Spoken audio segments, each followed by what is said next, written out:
So hello guys, आ चुके हैं कोई न्यू वीडियो के साथ। इस वीडियो में हम बताएंगे क्लास 11th के मोस्ट इंपॉर्टेंट क्वेश्चन आंसर जो कि आपके आने वाले हैं, और इसमें मैं आपको सिलेबस भी बताऊंगा। जिन स्टूडेंट को सिलेबस नहीं पता वो सिलेबस भी समझें और साथ में मोस्ट इंपॉर्टेंट क्वेश्चन आंसर भी लें पे टिक करें। तो ये गाइस, ये आपको क्लास 11 का टर्म 2 का आपका 25 तारीख को जो पेपर है उसके मोस्ट इंपॉर्टेंट क्वेश्चन आंसर करवाऊंगा। क्या क्या आएगा क्या नहीं आएगा वो सारी चीज़ें मैं बताऊंगा। मैंने सैम्पल पेपर अपलोड कर दिया, वो भी देख लें। सिलेबस अपलोड कर दिया है, वो भी देख लें। और भी सारी चीज़ें मैं 25 तारीख से पहले आपको प्रोवाइड करा दूँगा। तो चालू करते हैं वीडियो को। तो आप सबसे पहले अपना सपोर्ट मटेरियल ले लें या बुक ले लें या स्क्रीनशॉट लेते हुए चलें जो मैं बताऊं। तो सबसे पहले बढ़ते हैं। तो सबसे पहले इसे समझ लेते हैं कि मतलब क्या क्या आ रहा है। अब यहाँ पर आते हैं तो आपको चैप्टर आ रहे हैं, जिसे नहीं पता वो समझ लें। 7वां चैप्टर आ रहा है बदलती हुई संस्कृति परंपराएं। 8वां चैप्टर आपका पूरा काट दिया है। 9वां चैप्टर औद्योगिक क्रांति, मूल निवासियों का विस्थापन, आधुनिकीकरण के रास्ते। ये आपके 4 चैप्टर आ रहे हैं। 40 मार्क्स के आएंगे और जैसे मैंने बताया वैसे आपको करने हैं। तो पेज नंबर बढ़ते हैं 52 पे आप पेज नंबर पर आ जाएंगे और इसमें से मैं टिक लगाऊंगा काफ़ी अच्छे से और समझाऊंगा। इस कुछ कमी रह जाती है तो मुझे बताना। अभी मैं फ़िलहाल टिक लगवा देता हूँ वरना वीडियो काफ़ी लंबी हो जाएगी और वैसे मोस्ट इंपॉर्टेंट क्वेश्चन पे भी टिक लगा देता हूँ। तो सबसे पहले एक काम करना आपको कि बदलती हुई संस्कृति परंपराएं पे आ जाना है। जितनी भी सारी चीज़ें लिखी हुई है ना, इसे ध्यान से समझना है, रटना नहीं है, समझना है। क्या करना है? समझना है बस।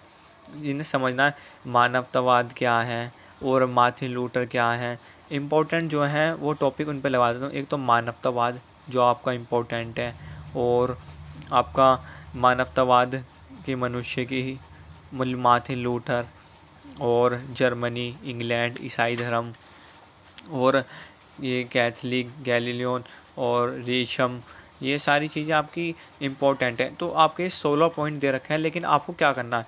देखो, आप 16 पॉइंट याद करोगे तो बहुत टाइम लग जाएगा। तो आपको सिर्फ ये क्या करना है कि समझना है। क्या करना है? समझना। इसे एक बार पढ़ा, फिर दोबारा पढ़ लिया, 2 बार पढ़ ली एक चीज़ तो अब समझ में आ गया। हाँ, अब समझ में आ गया, अब कर सकता हूँ मैं, ऐसे करना है, ठीक है।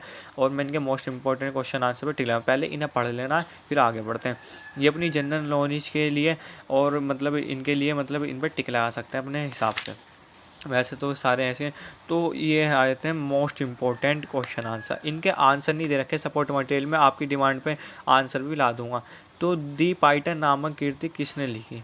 ये माइकल एंजिलो ने लिखी थी, जिसमें मेरी को इस ईसा के हाथ में मतलब धारण रूप के धारण करते हुए देखा था।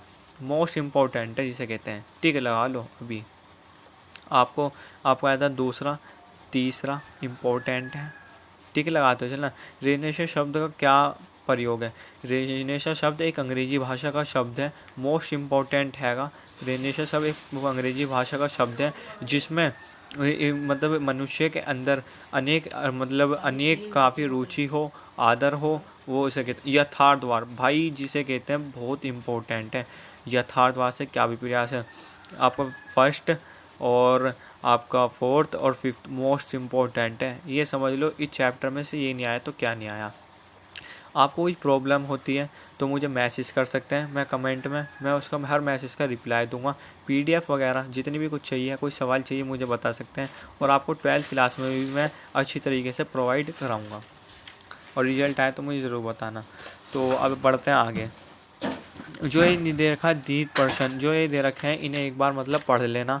जो ये हैं इन्हें समझ लेना अच्छी तरीके से, मतलब ये क्या कहना चाह रहा है क्वेश्चन और क्या मतलब क्या करवाना है। तो इसमें 3 दे रखे हैं, तीनों को अच्छी तरीके से पढ़ना है। जैसे कि आपको पता है आपको 8 चैप्टर नहीं आ रहा तो उसे काट के रखेंगे, कभी उसे भी आप पढ़ के चले जाएँ। औद्योगिक क्रांति मोस्ट इम्पोर्टेंट चैप्टर है, बढ़िया चैप्टर है, बहुत अच्छी तरीके से करना है, संभल के करना है। तो वही काम करना है, हर पॉइंटों को रिवाइज कर देना है। इंपॉर्टेंट चीज़ बता देता हूँ। पहला पॉइंट है आपका, और इसका 5वां पॉइंट है आपका कृषि क्रांति, लंदन का महत्व 8वां, ये आपका इम्पोर्टेंट है। बढ़ते हैं आगे। भाप की शक्तियों का प्रभाव इम्पोर्टेंट है। औद्योगिक क्रांति के नुकसान, समाजवाद इम्पोर्टेंट है। इन चीज़ों को तो याद भी करना है, समझना भी है, और जो बाकी चीज़ें हैं उन्हें भी समझना है, कुछ छोड़ना नहीं है। इंग्लैंड में औद्योगिकरण के मतलब कारण ये कपास का औद्योगिक क्रांति, बस इन्हें समझना है जिसे कहते हैं। ये आने ही आने होते हैं। और अब आपका पेपर आशा करता हूँ मैं अच्छा जाएगा। और मैंने जैसे कि और सब्जेक्टों के भी बढ़िया से कराए हैं, उन्हें भी देखना। कुछ बच्चों की कमेंट आती है कि मतलब भैया बहुत अच्छे तरीके से कराएं। 10 बच्चों की कमेंट ऐसे आएगी कि मतलब भैया आपने सर आपने बहुत अच्छी तरीके से कराया, मेरा पेपर बहुत अच्छी तरीके से गया, तो मुझे बहुत अच्छा होता है। लेकिन 10 में से एक की स्टूडेंट की ऐसी होती है कि भैया आपने जो करवाया वो करा ही नहीं। तो कहने का मेरा उनका मतलब है कि अच्छी तरीके से समझें और करें, और जो जो मैं पैटर्न बताता हूँ इस हिसाब से करें। ये बताओ, अब बढ़ते हैं 24, ये आप इन पर टिक लगा लेना। बढ़ते हैं, प्रथम औद्योगिक क्रांति मोस्ट इम्पोर्टेंट है आपका, दूसरा भी इम्पोर्टेंट है, तीसरा भी, चौथा भी, पांचवा भी इम्पोर्टेंट है। मैं इनकी पीडीएफ भी दे दूँगा हर चैप्टर की, जिसे कहते हैं मोस्ट इंपॉर्टेंट क्वेश्चन आंसर की। बस एक कमेंट कर देना कि भाई पीडीएफ दे दो, अपनी ईमेल सेंड कर देना, सभी ईमेलों पे मैं पीडीएफ में सेंड कर दूँगा। औद्योगिक क्रांति के सकारात्मक प्रभाव इम्पोर्टेंट है बहुत। बस क्या करना, देखो ये इतने बड़े बड़े हैं, आप समझो क्या हार्ड है, बहुत ज़्यादा दिक्कत हो रही है। बस आपको क्या करना है, समझना है, क्या समझना है बस।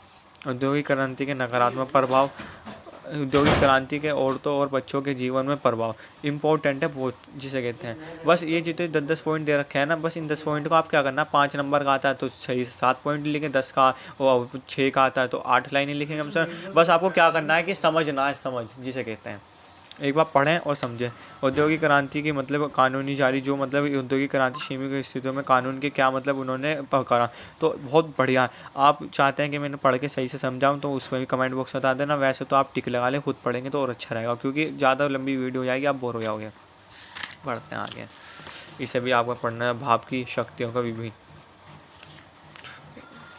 अब आया था मूल निवासियों के स्थापन, इम्पोर्टेंट चैप्टर है ये भी, इसमें भी मैं आपको बताऊंगा, इन्हें भी एक बार पढ़ लेना, ये आपका इम्पोर्टेंट है। सेटलर, नेटिव और गोल्ड रश। भाई गोल्ड रश जिसे कहते हैं, मैं इसकी गारंटी ले सकता हूँ 99%, जिसे कहते हैं ये आना ही है ना। गोल्ड रश जिसे कहते हैं, इसे रट के ले जाओ, कैसे भी करो, घोल के पी जाओ। सातवां भी इम्पोर्टेंट है। बढ़ते हैं आगे, इसकी अपने स्क्रीनशॉट ले लें जिसमें मतलब सपोर्ट मटेरियल नहीं, जिसमें सपोर्ट मटेरियल है अपने सपोर्ट मटेरियल में टिक लगा ले, सही से कर ले। कोई दिक्कत होती है कमेंट बॉक्स में होता है, मैं उसका रिप्लाई दूंगा। बढ़ते हैं आगे, जिन पर टिक लगा लेना समझ लेना। बढ़ते हैं आगे, और ये आगे बढ़ते हैं, ये रहा इम्पोर्टेंट है, देखो नेटिव का मूल और सेटलर, गोल्ड रश इम्पोर्टेंट, जिसे कहते हैं मोस्ट रिजुएशन, चिरोकी, और ये आपका ये सारे इम्पोर्टेंट है, जिसे कहते हैं। ये तो आपके कम से कम 10 आएंगे, ये समझ लो 10 में से आने ही आने हैं। तुम्हारा भाई कुछ करवाता ही है, इस बात की ध्यान रखना। गोल्ड रश इम्पोर्टेंट है, देखो ये 16, 17, 18, ये 8 नंबर में दे रखे हैं, जो कि इनमें से हर चैप्टर में से ना, ध्यान रखना, हर चैप्टर में से ना कम से कम आएंगे ही आएंगे, कोई छोड़ने का नहीं। तो गोल्ड रश का मैं पढ़ के भी बता देता हूँ, गोल्ड रश है क्या। लोग बाग बहुत सुना होगा कि गोल्ड रश तैयार कर ले, गोल्ड रश तैयार कर ले, ये इंपॉर्टेंट है। गोल्ड रश 1840 में संयुक्त राज्य अमेरिका के कैलिफोर्निया में सोने के चिन्ह मिले, जिन्होंने गोल्ड रश का जन्म दिया। यह आपधापी का नाम है, जिसमें हजारों की संख्या उतरे हुए यूरोपीय लोग चिकोटों के सवार में मतलब जो यूरोपीय लोग थे वो अपने सुधार के लिए काफ़ी मतलब जाने लगे और करने लगे कि मतलब हम जल्दी से वहाँ पर पहुँचे, और उन्होंने बहुत जल्दी वहाँ पर जाके चले गए। फिर वहाँ पर क्या क्या वृद्धि, गोल्ड रश के कारण पूरी उत्तरी महाद्वीप में रेलवे लाइन का निर्माण हुआ। हजारों की जनसंख्या चीनी श्रमिकों की नियुक्ति करी, रेलवे साज सामान बनाने की युद्ध विकसित किया, बड़े पैमाने की कृषि करने की यंत्र उत्पादित किए। संयुक्त राज्य अमेरिका में कर्नाटक के औद्योगिक नगरों का विकास हुआ।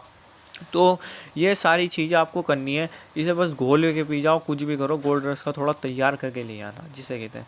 मैंने आपको दोबारा बताया 99% जिसे कहते हैं आने की संभावना है।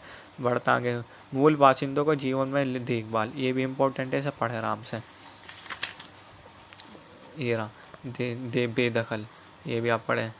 बदलती लहर, ये सारे जिसे कहते हैं इम्पोर्टेंट हैं। एक भी मतलब जिसे कहते हैं बेकार काम नहीं करवा रहा, सारे चैनमैन करवा रहा हूँ।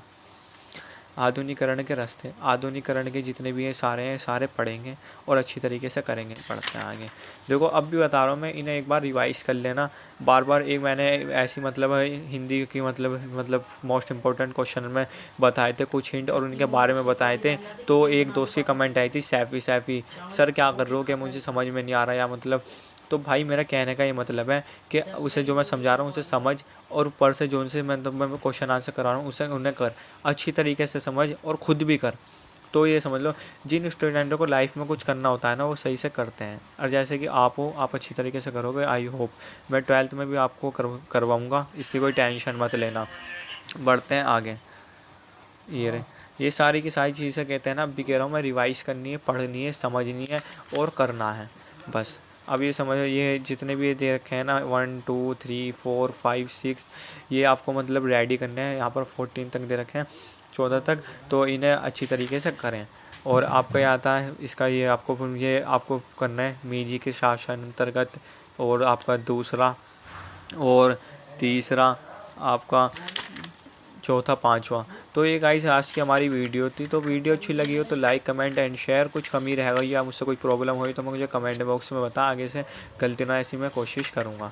तो मिलते हैं न्यू नेक्स्ट वीडियो में। इसके अलावा कोई मैं PDF हर चैप्टर की PDF दूँ अपना मुझे email ID सेंड कर देना।